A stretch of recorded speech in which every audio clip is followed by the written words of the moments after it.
Hello and welcome to Claret and Blue. My name is Dan Rowlandson. I'm joined by Neil from the For the Love of Porn Graph podcast. We're here today to give 6 reasons why Aston Villa fans can still be positive about the future of this season. It's been a very doom and gloom week, hasn't it, for everyone involved, with the Man United defeat and then the Boubacar Kamara injury. The last 2 podcasts we've done have been very downbeat, which is, in my opinion, fair, and that's okay to be like that. But we're past that now. It's Fulham on Saturday. There'll be a press conference tomorrow where Diego Carlos is now injured with a hamstring injury. We're not doing any negatives, Neil, all right? Positives only. No. So we've come up with 6 reasons, and there's some suggestions from supporters as well. And we're just going to have a chat about things generally. So no negativity allowed in this podcast. I'll let you kick yours off first. I've got them in front of me on another monitor here. You've said Villa's record without Kamara isn't actually that bad. Yeah, and look, I know that there's further context involved with regards to this, but, you know, a lot of people have immediately felt that Kamara, I suppose, is the worst injury of the most recent 3, I think, that we've had. Konza, Carlos, and Kamara. And I suppose realistically, a lot of people might be going towards that one for the simple fact that, look, we don't have anybody else that can play the Boubacar Kamara role, and that's fair. That's absolutely 100%. There's no argument for me with regards to that. But when you look at Boubacar Kamara's the history of time that he's been out, within the 12 games that we've played under Emery without Kamara, and there's been 12 games that we've played without him as well. 6 wins, 4 draws, 2 losses, an average of 1.83 points. And I suppose, realistically speaking, look, even me being probably one of the most ardently optimistic Aston Villa fans that are out there, you know, there's a part of me that is tingling on the inside with regards to seeing the likes of potentially Lamar Bogart getting a chance and Timur Bunum and those. But also, I know that we need to mitigate collapse, I suppose, as well as we go throughout the course of the season. And 1.83 points, if we extrapolate that out through the rest of the season, that's going to make us very, very happy, guys. That's really, really good. That would be super result for us. I did have, and I do apologize, you might have those, the statistics there, Dan, for the amount of times that Luis has played with McGinn and so on. I did have them here, but I'm after cancelling them and I can't find them again. But I know the context with regards to who those games were against and the teams that we played against, should I say, at that period of time, is quite important. But that's really what I'm getting at here, is that, you know, if we can solidify with the players that we have in midfield, and I absolutely think that we can. I'm not as worried about midfield as a lot of people are, and I think we can solidify within there. And we can take points when we should take points. So if we got a 1.4 to 1.6 points per game between now and the end of the season, we would be absolutely fine. That would be, you'll be looking at probably about 20 points there. We'll put us on 66 points.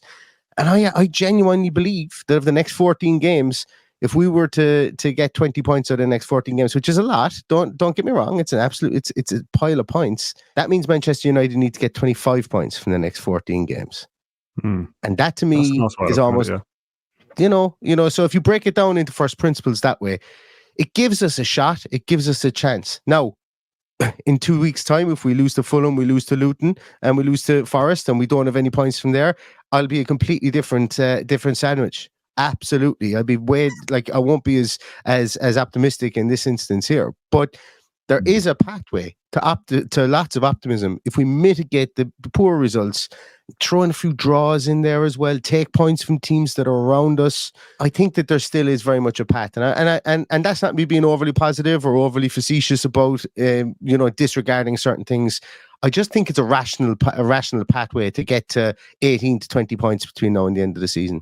And some of the things you referenced there about, you know, just nicking points off people and kind of keeping, you know, if you get back into a game by a draw, don't lose it, that kind of mentality. Yeah.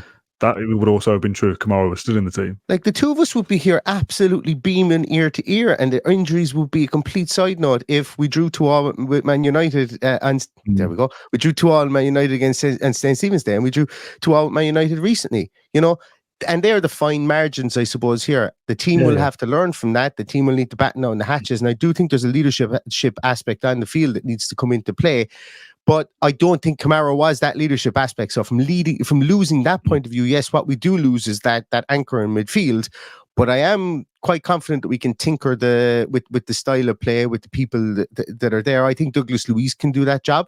Yes, we're missing out on somebody going further forward from that point of view. But the biggest reason I would be disappointed at the moment is if they just plonk Tielemans into that 6 role, because I'm not convinced that he is very good there within this system. But I do think that there are options to replace Kamara within the team as it is. So positive point for me is so far so good when we've been without Kamara, and I mean that in a positive way from the point of view of the points that we've gained. We've gained the points when we should have gained without Kamara. We've nicked other points, and we've only lost We've only lost 2 games since Kamara, when Kamara isn't in the team. If we can keep that up, and we've only got history to go on, we'll be happy bunnies towards the end of the season. Just to roll on from that positivity, I've got the results you mentioned for McGinn and Louise as a midfield 2. There's a draw against West Ham, 1-1, and a draw against Sheffield United, 1-1, and then 4 wins, 3-0 against Bournemouth, 2-1 against Leicester, obviously last season, 2-0 against Forest, and 3-2 against Burnley. So there is some evidence. Again, I appreciate those are lesser sides that you would expect Villa to beat, but still got to do the job, haven't you, and actually follow through on that and do the job. And of those sides, we haven't beat some of those sides this year already, so if we can turn those losses or those draws into wins, then hey, we're that's a positive, I suppose, from the start of the season as well. Yeah, absolutely. So that's positive number 1. Positive number 2, Neil, Pau Torres is back. Even if he's not 100% fit, you would expect him to be playing with Diego Carlos out with a hamstring injury as well. So Pau Torres is back. Let's hope he's fully fit, Pau Torres, because if he is, that will absolutely mitigate any kind of, not the total loss of Kamara, but having a different option to give us a different outlet. That's a real positive, isn't it? 100%. The passing ability of Pau Torres and the way he opens up, actually, ironically enough, how our midfield plays is something I've been harping on quite a lot. From a defensive point of view, the fact that his possession ability and the ability for him to be that, I hate this phrase, but I'm going to use it, that quarterback style from starting attacks and so on, has been brilliant. On the other side, I don't think we lost as much of that passing ability under Clement Longley as a lot of other people, and I'm fully okay with getting pelters for that, because the statistics actually bear out quite okay from the point of view of the build-up of play. Yes, the long passing statistics and stuff is a concern because Pau Torres is so good at that. There's very few players that can play a long pass like Pau Torres can, and there's very few players who are good with the ball at their feet as Pau Torres is. But the drop off the Longley for me wasn't stark from a passing point of view. Defensively, yes, I agree with. I think that at times, certain times, Longley actually tried to run past the press an awful lot more than Pau Torres did, and at times that caused this issue. But Pau Torres being back is huge. I think if nothing else, it would be huge from that leadership point of view, that dressing room point of view, and also that, this is going to sound a bit silly as well, but that he seems to be simpatico with what Unai Emery wants to do, the direction that Unai Emery wants to give. He's obviously played under him at Villarreal before. He just knows, he can see when things aren't opening up in front of him like they should be, and potentially caught it out in the field. I haven't heard, the players aren't mic'd up. I don't know whether that's the case or not, but it stands to reason that when he was in the team, we had a lot better movement. Our movement was a lot more fluid, and our midfield was less static. He must have been somebody who was pointing people around the place and where to go and telling them what to do. And that type of leadership is good when we're in possession as well. So yes, Pau Torres coming back into the team is a massive, massive positive. And I think Aston Villa fans have been looking forward to this, because he has grown into that shirt as the year has gone on. I do just want to mention one little thing here, and I don't know whether this can be construed. Well, it won't be construed as a negative, but it will be positive, I think. At the start of the season, losing Tyrone Mings was a disaster. Oh my God, what are we going to do? We lost Tyrone Mings, and people question Pau Torres coming in. Losing Pau Torres is a disaster. Oh my God, what are we going to do? People question Clement Longley coming in. We've now lost Konza. What I'm trying to get at here is that I think a lot of the times when we think about ex-players out, this is a disaster. We could very well be right, but there's also a massive opportunity for somebody else coming through. And there's a massive opportunity for somebody else to take the shirt. And Pau Torres is the biggest example of that at the start of the season. Like, if you were to say, what defender can we not lose this season? At the start of the year, it was Tyrone Mings. And we did lose him. And then he didn't become a massive loss. And now Pau Torres is back. We're going to continue that, as I say, that aura that he's going to bring, and that ability that he's going to bring, that difference that he brings to that backline is going to show itself over the last few games, I think. Yeah, and I said no negatives. What we really are on the bare bones of another centre back injury would be absolute disaster zones of Corey Horse coming in from absolutely nowhere, or Callum Chambers playing, who was supposed to be shipped off in January. So, I appreciate the point that there's an opportunity for somebody, but at centre half specifically, that has to be it now. We can't deal with any more at the back. And Dan, you know the rundown, yeah, and I think you're alluding to something that's coming later on as well. So leave that for a while. Let's do it now. No. Point number three is purely Neil's when we were discussing this on WhatsApp this morning. Liverpool's run with Jordan Henderson at centre half proves it can be done. So if we were to go down to the absolute bare bones at centre half, we can just stick a midfielder in there, Neil. Is that what you're saying? Well, it wasn't even that. It was to highlight that, and I know there's I can hear the eye rolling all across Birmingham right now when you've brought that one up. But 2021, 2022, Liverpool played with the Virgil van Dijk was injured, and I know this is quite a while ago, but they were decimated at centre half. Decimated. They brought in some guy called Ben Phillips from Preston. Remember that? Nat Phillips, Kabak, Jordan Henderson. That was their back four. Yeah, absolutely historically like thrown together, and Liverpool got some good results out of that. And yes, I know they have Salah up top and goals win games and so on and so forth. I always go back to that. You can find a way. The positive here is that good managers find a way, and the positive is it's a bit. When I sent this to you, it was a bit of a clickbaity headline, I do know, with regards to Jordan Henderson, because it does bounce off the page. But Liverpool beat Spurs 3-1 with Jordan Henderson and Ozan Kabak at two centre halves. They beat West Ham 3-1 as well. They beat RB Leipzig 2-0. Yes, they lost to Brighton 1-0. They lost to City 4-1. They lost to Leicester City 3-1. But what I'm saying is, going back to the part that I said at the start, is that, remember, we don't need to win every game. We're 5 points ahead. We don't need to win every game. We need to mitigate the disasters that happen, and we need to win the games that we should win, and we need to eke out points. And I'm not saying for 1 minute that, hey, do you know what? I think I'm smartest man in the room here, and I want to put John McGinn centre half or anything like that. But what I'm saying is that mismatch centre-half partnerships aren't the death knell that everybody thinks that they are. You go back and you look at Spurs' bad run this season. They had Derek Dyer and Ben Davies in there. They were still competitive. They were still really competitive in games. And they got points against teams they shouldn't have. And yes, they lost an awful lot of those games as well. But we're in a lucky position. The positive I'm getting at here is we're in a lucky position that even if we had to go to Callum Chambers has Premier League experience. Callum Chambers is a better defender than Nat Phillips. He's a better defender than Ben Davies of Liverpool, who never got a game for Liverpool.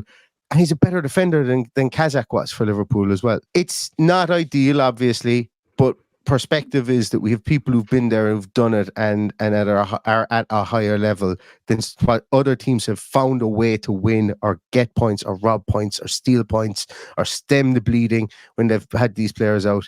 We've got better players in there that can come in and do that than other teams have had. So it's just a kind of a perspective piece as well, and it does tie in with the one I said at the start: is mitigate the disasters. If we lose, make sure we don't lose 2 in a row. Make sure we're robbing points from teams when we shouldn't, and make sure we win the games whereby we will put a dart in the fixture list and say, okay, we want to go to Luton, we want to beat Luton, we want to go to Forest. We want to go against Forest. We want to beat Forest. If we've any aspirations of being in the Champions League, we've got to beat them. Find a way. A way. You know, that's my positive. And we've got players who've played centre half before, so use them. Number 4 on the list is just that kind of contextualising where we are, I suppose, and that perspective a little bit. We're 5th in the Premier League. We have a 5-point gap over the team behind us. We have a 10-point gap to West Ham in 8th. So let's say, European football, dropping out to none of the European places is 8th place, isn't it? Well, we've got a 10-point gap on that, which I'm not even suggesting that we're going to finish 8th, but there is that 10-point gap to that at least as well. A 5-point gap to the team behind us is, yes, it feels small because it could have been 11 and all those things we spoke about at the weekend, but 5 points is 5 points. With our goal difference, it's 18. Man United's is 0, which is always a nice little indicator of a team's true performance. For top 6 teams to have a goal difference of 0 is unusual. So really, that's a 6-point gap effectively. It's a 2-game swing, isn't it? Man United need to win 2 and we have to lose 2. So in theory, yes, Villa lose 2 in a row, Man United 2 in a row, and it's that points gap is gone. But I think if Villa just chip away over the course of the season, as you've suggested, it's a nice kind of way of looking at it, that if we get 20 points, Man United need to get 25. Such a simplistic point of view, but those are the facts. And Man United need to have a better 14-game spell than Villa do, and that's I feel like Villa will probably be okay over that chunk of a season. That is really that is the bottom of the barrel stuff there when we look at that from a positivity point of view. But it's just fact. It's just rationale. It's just to give us a little nod sometimes to go, we've still achieved, yes, we've not achieved anything by being 5th in February, but we're already in a good kind of starting position. If you said the season started now, if you said the season was a 14 game season and match day 1 was this weekend, but when you start on +5 points and Man United start from 0, you go, all right, I'll take that. Couldn't put it better myself. We cannot sit here with our head in our hands going, oh, Jesus, we're not going to win, or it's a disaster of a season now. It's all over, ball burst. But are we going to be equally as jubilant then if Villa do get into the Champions League? So, it's not for me to tell anybody how to be a fan, and I certainly would never do that. But I'm saying what I'm doing by this is not telling anybody to be disconsolate at it.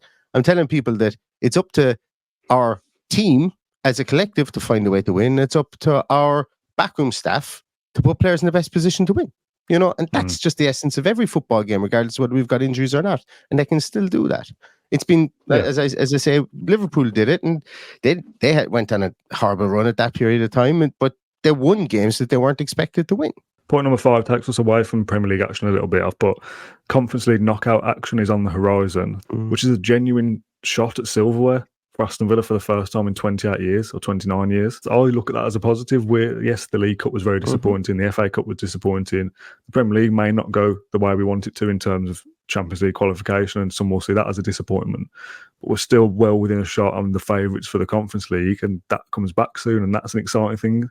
The last time we were in knockout football in Europe. Absolutely. It's all about brand building. It's all about, brand recognition as well. The further you get in this European competition, hasn't done Roma any harm over the years. It's certainly West Ham have been able to sign players off the back of it, so it's all about recognition, within the continent, within I suppose world football and so on. And look, it's a European trophy now. In 20 years' time, people won't care whether it's the 3rd grade European trophy or whatever. It'll be a European trophy, and it'll sit there proudly alongside our European Cup that we've won. Yeah, so I certainly think it is a positive. I will be watching the playoff rounds that they have now with with a keen eye just to see what's happening in those as well. But I am delighted we're not playing in February. The way things are at the moment, with these 3 games that we have coming up in the league, all steam ahead for those ones. If we were to get 7 points or 9 points from those 3 games, I think we're in an absolutely brilliant position in the league,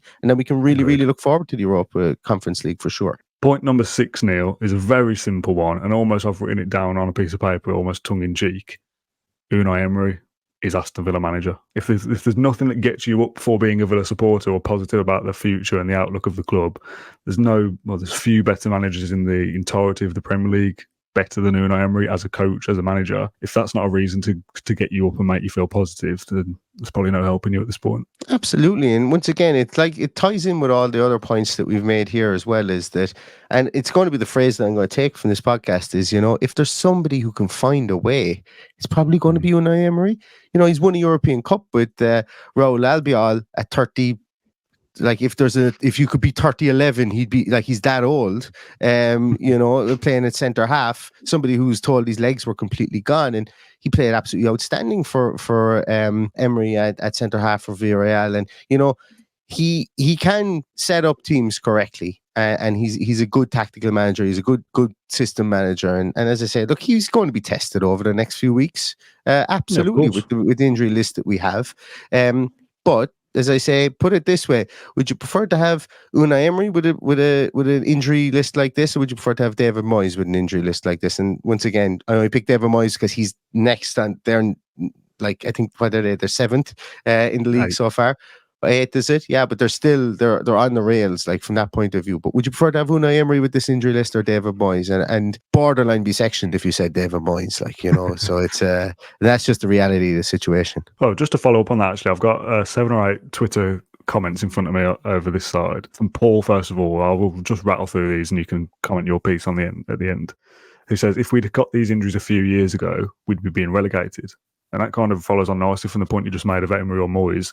If this squad was happening now under Paul Lambert, Tim Sherwood, Alex McLeish, any of the managers of the 2010s onwards who had this amount of injuries and wasn't as good a coach as Unai Emery is, this would be a disaster. This would be, wow, we've got to play kids at the back. I'm really not sure about that because we've not recruited well in the first place. Diego Carlos and Clement Longley to be fourth effectively and fifth choice centre halves, that's not a bad position to be in, and that comes from good recruitment in the first place. So Paul's spot on, really. If this was happening 6-7 years ago, probably a little bit longer, 8 or 9 years ago, you'd be worried about, well, how are we going to get to 35 points, 38 points? At least there's none of, I know our aspirations are very different now, but there's no serious threat of anything bad happening to Villa, which is a very silly thing to say given where we are, but I think it's fair. Well, I'm old enough to remember Kevin Toner playing centre half for Aston Villa and Chris Hurd playing centre half for Aston Villa. So, and with greatest respect to Chris Hurd, an Australian international, and Kevin Toner, who's now playing with Lincoln, I think it is, and came back to play here in the League of Ireland, and somebody who I was told I might even be related to, but I've never met him in my life. Wow. They are not of the quality of Clement Longley and Callum Chambers, or of Clement Longley and Diego Carlos as well. So, it's not like the drop off is stark from what we had in Konza and Mings, Konza and Pau, but it's not as stark as it could be or it has been for the teams for sure. And you're right. You're right. Any one of the ACLs would have probably been a season juttering injury, and it may still end up that way. But there are still reasons to be positive, and you can only talk about things on any given day. Simon says, every team at some point during the season will go through a sticky period, and we are not immune to that. This is our sticky period. We just can't afford it to be a prolonged one. Arguably, we're going through a sticky period since we lost to Manchester United on Boxing Day, 26th of December. Then, how many points were we? We were, actually, I won't. I'll just go into it. We were 8 points ahead of Manchester United. We've only lost 3 points on United during our bad patch. Yeah, and they've apparently had a massively good patch during that period of time. So if you go back towards the when we beat Arsenal on the 9th of December, we only lost 8 points or 3 points on Manchester United since that time. Okay, so to further your point from the beginning of the show that if Villa get 20, Man United need to get 25 to overtake us, let's make that 26 because of the goal difference. So if they've only managed to make a 3 point, and again, it doesn't work like this, but if they've only managed a 3 point swing in 9 games, and there's 14 games left in the league, they will not make up a 6 point swing. I asked on Twitter, reasons for positivity, please, Villa fans. And Ricardo said, yeah, loads. John McGinn will declare that Aston Villa in one voice will not go quietly into the night. This is what makes teams, players and supporters face down adversity, siege mentality. We're Aston bloody Villa and we're not going to roll over. Come on, let's attack this run, which I really liked. Dobby says we won't get relegated. Yeah, that is a humongous positive. Thank you for that. Villain, tongue-in-cheek, says clocks go forward next month. That's also a positive. I was out very early this morning in the car and it's nice to be not driving in pitch black. So, yeah, I noticed that today. Andy says, I'm in Gran Canaria and it's beautiful. Yeah, fair play. Very jealous of that. Sean says, we've got Adidas next season. And then the David Brent gif, every cloud, so that's nice. And Andrew says, players who come in should be fresh and hungry. Fulham, Luton and Forest aren't that good. Again, they are positives, and I do look at those 3 games even before this spell and thought they're all winnable, and I still feel the same way. 6-7 points is a bare minimum out of those 3 you'd expect, but if we were to go 7 or 9, then that is a huge statement. United played those 3 teams over that period of time as well, so we just played them in different sequence. So it's going to be a huge barometer for us if we better or equal their results against those 3 teams.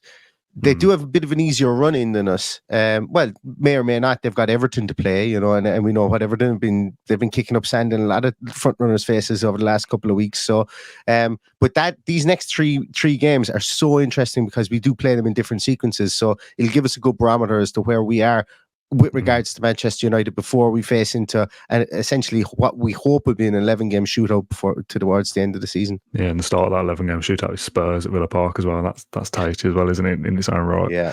The final positive from TK to end the show is we are not Birmingham City. And that's always a positive that we should definitely remember as Villa supporters. It's definitely worse over the other side of the city. Thank you so much for joining me. You're one of the most positive Villa fans and positive podcasters out there. This was a nice, positive, happy podcast. Hopefully we can follow that up with a match preview tomorrow after John goes to the press conference, and we'll react to whatever news comes out of that. And then it'll be the post-match show for Fulham. It's a Saturday 3:00 kickoff, so it'll be a 7-8 p.m. podcast on Saturday night. Can I do one other positive? Aston Villa go for it. 24 minutes ago just put up a picture of Tyrone Mings back on Bodymore. Oh, lovely. 7 reasons to be positive. There's a positive. Lovely stuff. Right, we'll call it a day there. Thanks to those that watch this live on Facebook. Sorry I didn't integrate any comments, but there were a couple of negative ones. And I said at the start, no negativity in this show today, only positives allowed. So Neil, thank you for joining me. Thanks everyone for watching. If you're watching this on YouTube, then please scroll down into the comment section and share your reasons to be positive as well. If you're listening to this on Apple Podcasts, please leave us a review. I've been tasked with getting 250 reviews and we're on about 240. So if you want to go over and leave us a review, that'd be very handy and help me impress my boss as well, which is always good. That's a positive, isn't it? Thanks for watching, and we'll see you tomorrow and Saturday. Cheers, everyone. Ta-ra.